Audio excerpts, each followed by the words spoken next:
Bonjour à tous et à toutes. Et soyez tous la bienvenue à ce moment de partage sur un sujet très important de la vie de couple. Comme annoncé précédemment, nous allons débattre au sujet de la sexualité dans le mariage. Alors, quelqu'un a-t-il une contribution? Bonjour à tous. Mon nom est Bernard. Quant à moi, la sexualité dans mon mariage dépend des humeurs de mon épouse. Ah bon? Et comment cela est-il possible, frère Bernard? Lorsqu'elle est de mauvaise humeur ou lorsque nous sommes en dispute, elle utilise notre intimité sexuelle comme un moyen de chantage. Elle me prive de sexe, et cela, durant tout le temps du palabre. Vraiment désolé de le savoir, frère. Pourrais-je intervenir s'il vous plaît, monsieur? Oui, bien sûr, sœur Solange. Allez-y, bien-aimé. Merci bien, frère Marius. Moi par contre dans mon mariage, c'est mon époux qui est égoïste. Désolé de le savoir, sœur Solange. Pouvez-vous nous en dire plus, s'il vous plaît? Il n'y a pas de moment d'affection dans notre intimité, durant nos moments intimes, il n'y a même pas de préliminaires, avant toute chose. Et comment fait-on les préliminaires, sœur Solange? Non, pas besoin de ces détails, frère Bernard, n'est-ce pas? Vraiment désolé de cette interruption, sœur. Veuillez bien poursuivre, s'il vous plaît, bien-aimé, nous vous écoutons. Alors comme je disais, mon mari est très égoïste durant nos rapports intimes, il ne pense qu'à son seul plaisir sexuel. Et dès que monsieur est satisfait, il se met à ronfler comme si notre vie sexuelle tournait autour de lui seul. Je comprends. Mais avez-vous pris la peine de discuter de vos frustrations sexuelles avec vos partenaires? Discuter avec qui? Désolé frère Marius, dans mon cas c'est presque impossible. Impossible? Et pourquoi cela, frère Vincent? En discuter on voit souvent plus de problèmes que de solutions, car madame est très impolie. De 1, ma femme n'accepte que je la touche, que lorsqu'elle en a envie. Mes désirs sexuels ne comptent pas pour elle.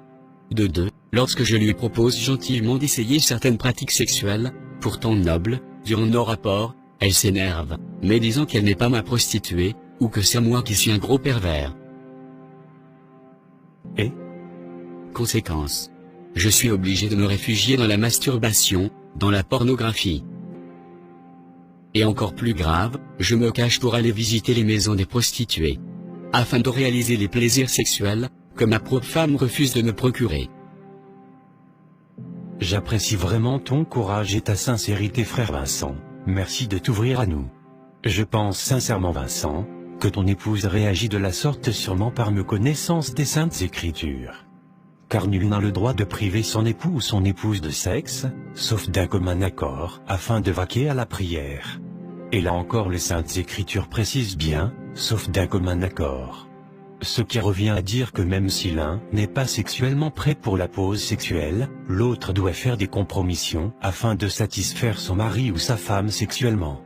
Et tout cela dans le seul but d'éviter que le diable, à cause du désir sexuel des uns et des autres, en profite pour tenter l'un ou l'autre afin de leur entraîner dans le péché, et les rendre ainsi esclaves de la débauche sexuelle. Car sachons-le, il est très facile de tomber dans les péchés sexuels, tels que la pornographie, la masturbation et l'adultère, mais de même, il est également très difficile de s'en débarrasser. Vous avez parfaitement raison, pasteur Marius. Je vous en prie, sœur Mélanie. Veuillez bien m'appeler frère Marius. Et non, pasteur Marius. Car selon Matthieu chapitre 23 verset 8, nous sommes tous des frères. Autant pour moi, frère Marius. Je vous en prie, ma sœur, alors vous disiez? J'avoue que je vis la situation spirituelle que vous décriviez tout à l'heure. Mon époux est tout en voyage. Et même quand il est de retour, il me prive de sexe prétextant d'être toujours fatigué. Voyage d'affaires? Ou temps de loisirs avec ses nombreuses maîtresses? Je ne sais que croire. Cependant, à cause de la négligence sexuelle de mon mari, je suis malheureusement devenue dépendante de la masturbation.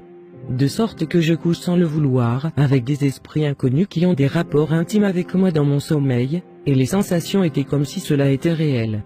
Je suis désormais accro à la pornographie et la masturbation, et je me sens heureuse toute seule, sans mon époux, comme si j'avais un mari spirituel à sa place. Je vois. Comme c'est triste, sœur. Et même lorsque je suis en train de faire l'amour avec mon époux, je suis obligée de fouiller dans mon imagination et penser à d'autres personnes afin de tirer mon plaisir. car monsieur à cause de sa négligence sexuelle, m'a habitué à me débrouiller toute seule, et j'ai besoin de délivrance car je suis convaincu qu'il y a des démons, c'est-à-dire des esprits impurs en activité dans ma vie de couple. Je suis sincèrement désolé de l'apprendre, sœur Mélanie. Et je suis d'accord avec vous qu'une délivrance s'impose. Et je profiterai de la prochaine réunion, afin de vous enseigner avec bien sûr l'aide de l'Esprit Saint. Comment être définitivement libre, de l'impudicité, de la débauche sexuelle, comme la masturbation, la pornographie, etc. etc. Mais avant cela, j'aimerais conseiller à vous ici présents. Cela n'est nullement biblique de priver son mari ou sa femme de son propre corps, à plus forte raison, du sexe, et cela peu importe les motifs. Puisque selon 1 Corinthiens chapitre 7 verset 4, la femme n'a pas autorité sur son propre corps, mais c'est le mari, et pareillement, le mari n'a pas autorité sur son propre corps, mais c'est la femme. Voilà pourquoi fait un chantage sexuel à son mari ou sa femme, pour une raison ou pour une autre, est une façon de désobéir à l'Éternel notre Dieu. Car en le faisant, cette personne expose son prochain à la possession démoniaque des esprits impurs, qui pour sûr, en profiteront pour détruire la vie de l'autre, et à la longue le mariage lui-même. S'il vous plaît. Pourrais-je intervenir, monsieur?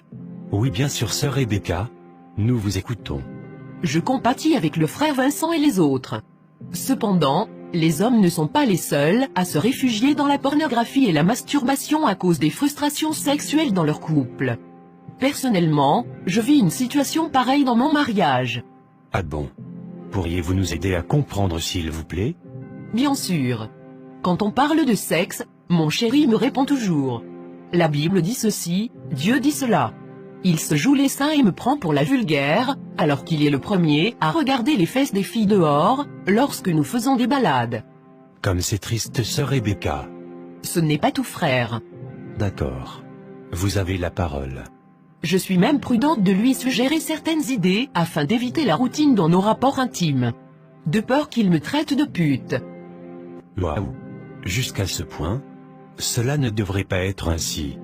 Car selon 1 Corinthiens chapitre 7 verset 5, la Bible commande au couple de ne point se priver l'un de l'autre, si ce n'est d'un commun accord pour un temps, afin de vaquer à la prière. Ensuite, les saintes écritures recommandent aux partenaires de retourner ensemble, de peur que Satan ne tente les membres du couple à cause de leur désir sexuel. Et la tentation de Satan dans ce cas correspond à ceux dont sont victimes beaucoup de mariages, c'est-à-dire la masturbation, la pornographie, l'adultère, la débauche sexuelle et j'en passe. Je le dis et je le répète. Ce n'est pas le rôle de l'Éternel notre Dieu de dire à chaque couple comment se faire l'amour les uns les autres.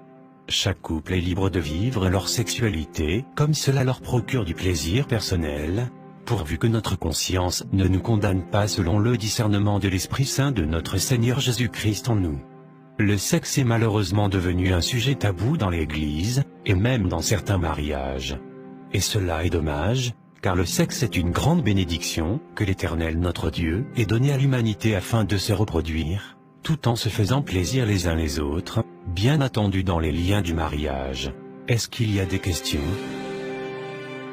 Si oui, veuillez bien nous les laisser dans l'espace à commentaires s'il vous plaît.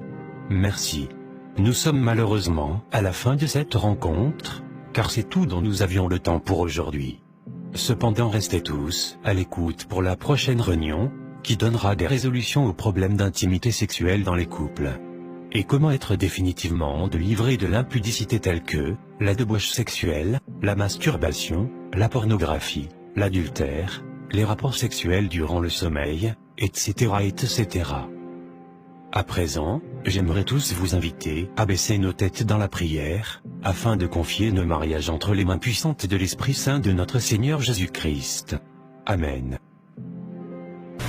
Si vous avez un problème quelconque dans votre vie de couple, prière de nous contacter à l'adresse email ci-dessous, videcoupleharmonieuse@gmail.com. Et nous allons le traiter dans l'anonymat et la confidentialité.